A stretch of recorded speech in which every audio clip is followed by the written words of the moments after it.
Welcome into another episode of Locked On Phillies, and so much to get into today. The Phillies made a bunch of decisions over the weekend to basically set up where their opening day roster is going to be. We got some injuries to look at, a trade to look at, all of this stuff that changes what's going on in the rotation, the bullpen, and the outfield. So a lot to break down, plus we're 3 days away from opening day. So we'll continue our opening day countdown with the best number 3 in Phillies history. Take a wild guess at who that one's going to be. We'll get into all of that as we open up today's episode of Locked On Phillies. You are Locked On Phillies, your daily Philadelphia Phillies podcast. Part of the Locked On Podcast Network, your team every day.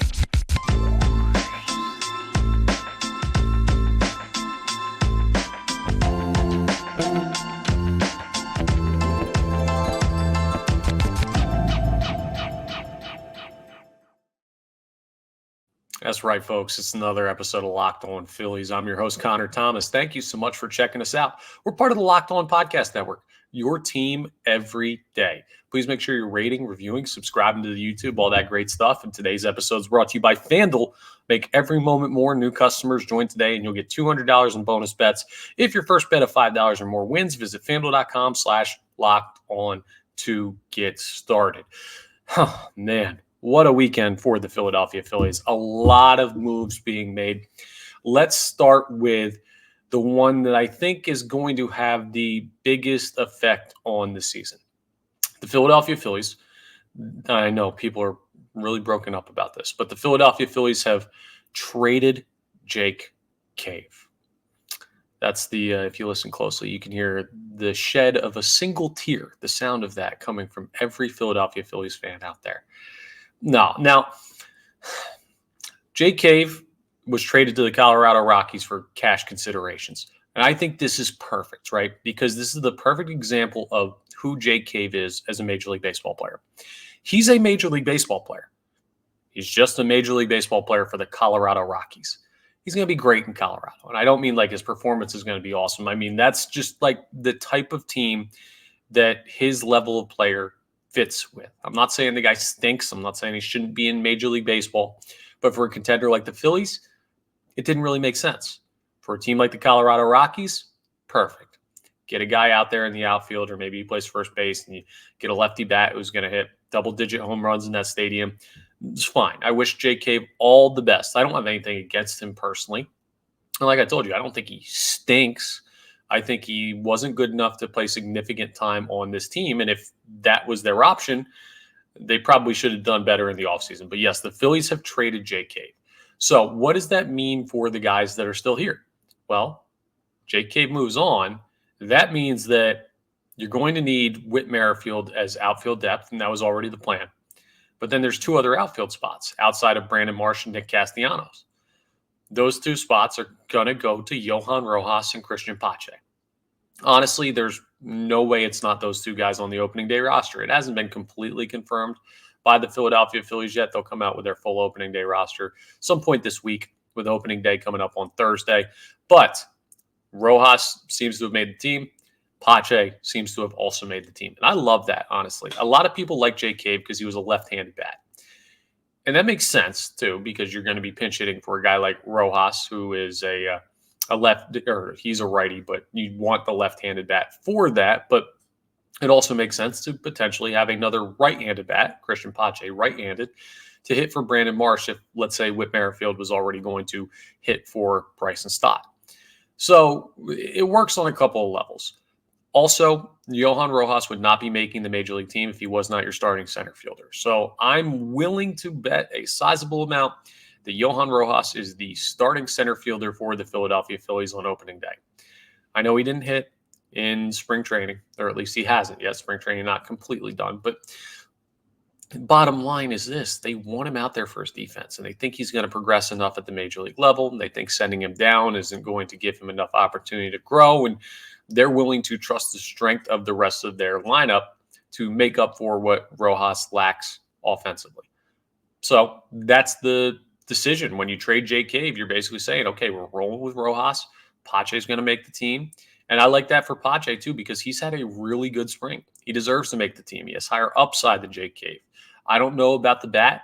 Like, honestly, his bat may be as much of a toss-up as Rojas, maybe slightly better, but the defense is outstanding. The athleticism is outstanding. The pedigree is outstanding. A former top prospect for a good organization in the Atlanta Braves. Like, Pache deserved to make this team. It seems like he's going to. So that's really, really good news for anyone like me who thinks the Philadelphia Phillies are going to be best with Johan Rojas in center field, because it gives them the option to play Whit Merrifield other places. And Pache is a versatile outfielder too. He can play left, he can play right, he can play center. I don't know, again, what the bat brings you, but he's a plus defender. There's a chance that at some point this year, a good chance, at some point this year, your outfield is going to be Rojas in center, Marsh in left, Pache in right. Like, can you imagine pitching with that outfield? That is an unbelievable outfield. There's a chance that's the best defensive outfield in baseball. Like, a solid chance that that's the best defensive outfield in baseball. Now, it's not the best offensive outfield in baseball, but I'm ecstatic to see what that could look like. And frankly, I'm really happy for Cristian Pache, because the way he played, he deserved it. The way he's gone through his first couple years of his career at the major league level have been, I'm sure, disheartening for him. Injuries, teams not wanting him. Goes from Atlanta to Oakland to Philly. There's talks about the Phillies not putting him on the roster this year in favor of Jake Cave. Like, he's been struggling for a guy who was a top prospect, and that it's good to see him get a break, or not get a break, but earn one by playing well this spring. So the outfield situation seems to be settled. I've been trying to tell you all spring training, they're going to make Rojas the center fielder even if he doesn't hit, and it seems that's the decision to be made. But there are also some changes going on as far as injury is concerned. Now, we're going to dive into this a little bit deeper coming up, but Taijuan Walker, we found out over the weekend, he's got a shoulder impingement, and the Phillies are shutting him down. Could be a couple of weeks, could be a month, but either way, he's going to start the season on the injured list.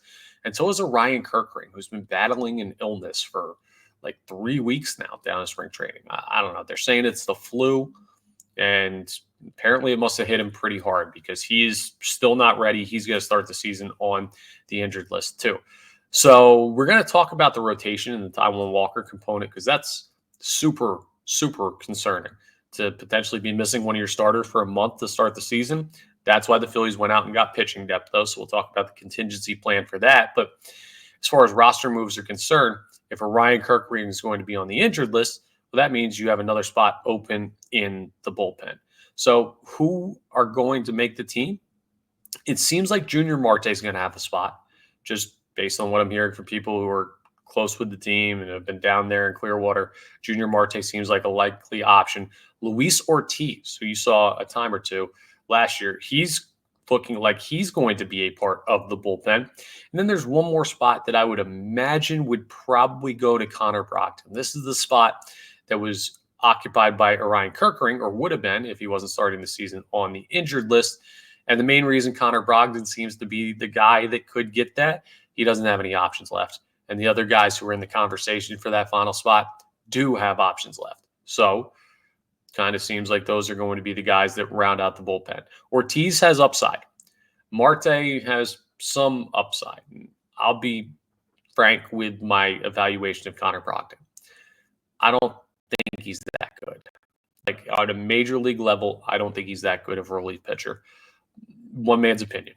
I just don't get the sense from him that he's going to excel at the major league level. But you've still got strength in the bullpen. Alvarado, Seranthony Dominguez, Gregory Soto, when Orion Kerkering comes back, that would be good. But with the guys, even you start Matt Strahm, you just got dudes that really seem to understand what they're doing in the pen. Jeff Hoffman, how could I forget?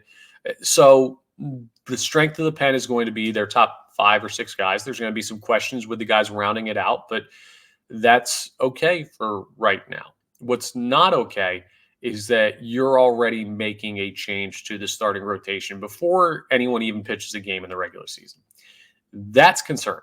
And that's why coming up, we're going to take a deep dive into what this means for the Phillies' chances to compete, what this means for the rotation. They've already kind of outlined a plan. I'll tell you what that is and who's in line to step up for Taijuan Walker. And also, I've got to have the conversation about whether or not the Phillies should have done more at the starting pitching position this offseason. We'll get into all of that as opening day seems more interesting by the day. We'll continue on Locked On Phillies. First, let me tell you about FanDuel. Say goodbye to busted brackets. My goodness, is my bracket busted? Because FanDuel lets you bet on every game of the tourney. Whether you're betting on a big upset or a one seed, it's time to go dancing on America's #1 sportsbook. Right now, new customers get $200 in bonus bets if your first $5 bet wins. That's $200 to use on point spreads, money lines. You can even pick who's going to win it all. And I'll tell you, my bracket absolutely messed up. I lost 2 Elite 8 seeds on day 1 of the tournament. But you know what happened yesterday on FanDuel? I sat down on my couch. I made a bunch of bets. I won 8 of my last 9 college basketball bets. Had nothing to do with my bracket. Just pick teams I like. Now, again, unfortunately, I'm not a new user. I've been using FanDuel for years. But if you're new to this, you can do what I just did. Bet $5, you get $200 back. Bonus bets. Use them on a whole bunch of stuff. Make yourself some money. Just visit FanDuel.com/lockedon and bet on college hoops until they cut down the net. This is not the conversation you want to be having 3 days ahead of opening day. We had it last year. Well, last year was kind of worse, right? Because this was right about the time where we found out that Rhys Hoskins had blown out his ACL and was done for the year. That was miserable. But this isn't exactly great. Taijuan Walker is not done for the year, I don't think. It's kind of weird. He's had knee soreness, and velo drop, and now this shoulder nerve impingement that's keeping him out a couple of weeks, if not more. Either way, finding out your rotation is changing from what you thought it was going to be just a couple days ahead of opening day is a problem. So how do the Phillies make up for Taijuan Walker not being available to start the year? So Zach Wheeler is obviously starting on opening day. Aaron Nola already welcomed his new child, so he's going to be good to go. So seems like he's ready to roll. I believe he's already welcomed his new child into the world. And that should mean that he is clear, but they don't, whatever the case, I got to confirm. I'm not up to date on the baby delivering of Aaron Nola's kid, but yeah, it looks like yes. Okay. So yes, the baby was born a couple days ago, actually. So he should be good to pitch. He's had time with his family and everything like that.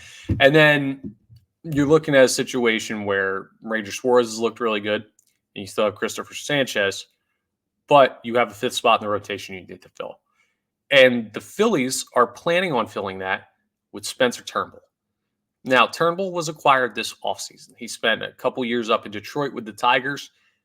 He had some solid numbers his first couple years as a starter, but he had Tommy John surgery, recovered, had another injury. He had a really rough year his last time out as a starter. He had a year in there where he didn't play Major League Baseball at all because of the Tommy John surgery and recovery from that.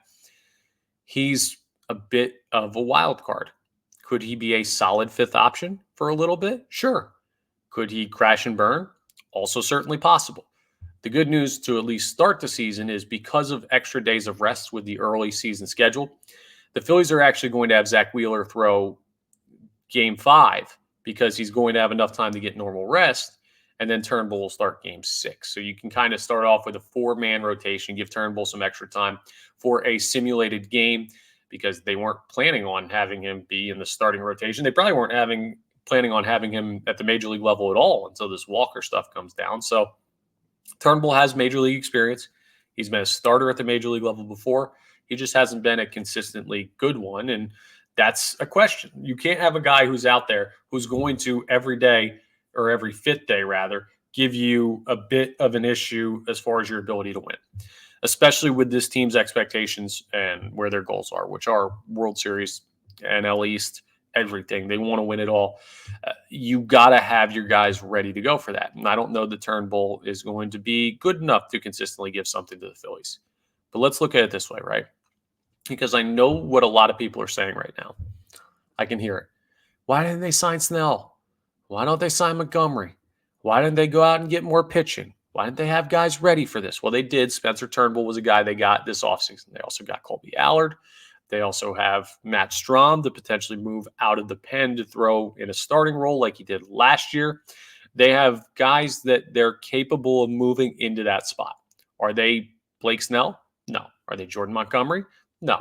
But are they experienced enough major league pitchers that they shouldn't kill you? Yes. That's all you can kind of ask for. You can't carry 7, 8, 9 plus major league caliber starters on a roster. You just can't do it. Some of these guys got to be in the minors. Some of them have to be minor league deals. And some of those guys are going to have to step up if injuries happen like this. So I guess the question now, right, is how concerned should Philadelphia Phillies fans be about Taijuan Walker's injury?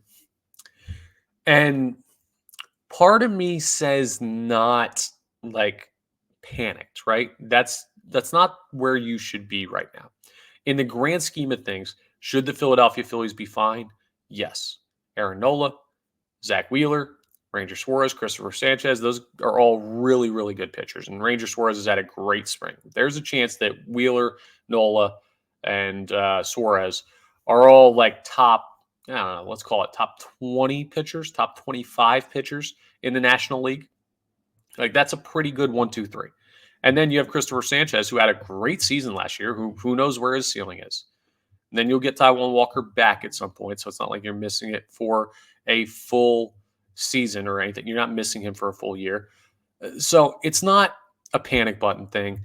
I'm not overly concerned on a scale of like 1 to 10, 10 being panic button, 1 being everything's great. This is probably a 4, maybe even like a 5.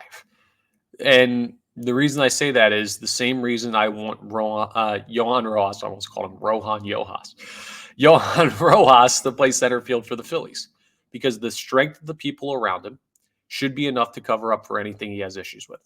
The strength of the Phillies lineup, Harper, Turner, Realmuto, Bohm, Stott, Castellanos, Schwarber, like all of these guys, Marsh, should be enough to make up for Johan Rojas. Like he should not be the one costing you games because the rest of the team should be good enough to cover for him offensively. In that same way, let's look at the pitchers.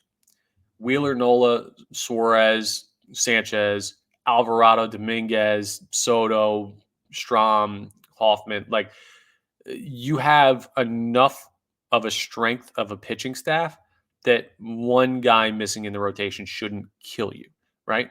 If you're going to, now it could kill you on a certain day, but if you're going to win consistently, you can still do that with the rotation that the Phillies have, even with Spencer Turnbull. And the dude shouldn't go like 0-5 to start the year. Like you should be able to get enough out of him to survive this. If Taijuan Walker misses 2 to 3 months, that's another issue. We don't really know what's going on with the impingement issue that he's got in his shoulder. Like I've been hearing that it's a nerve issue. Those things can be tricky.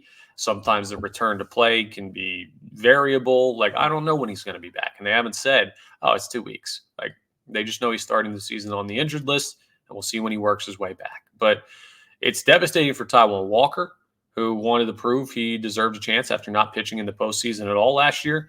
For the Philadelphia Phillies, it's not ideal, but not something that should hugely cost you if it's not a hugely extended absence. So that's my take on that. That's your update on what's going on with the Phillies roster situations. We'll take a look. We're going to get the opening day roster sometime in the next day or two.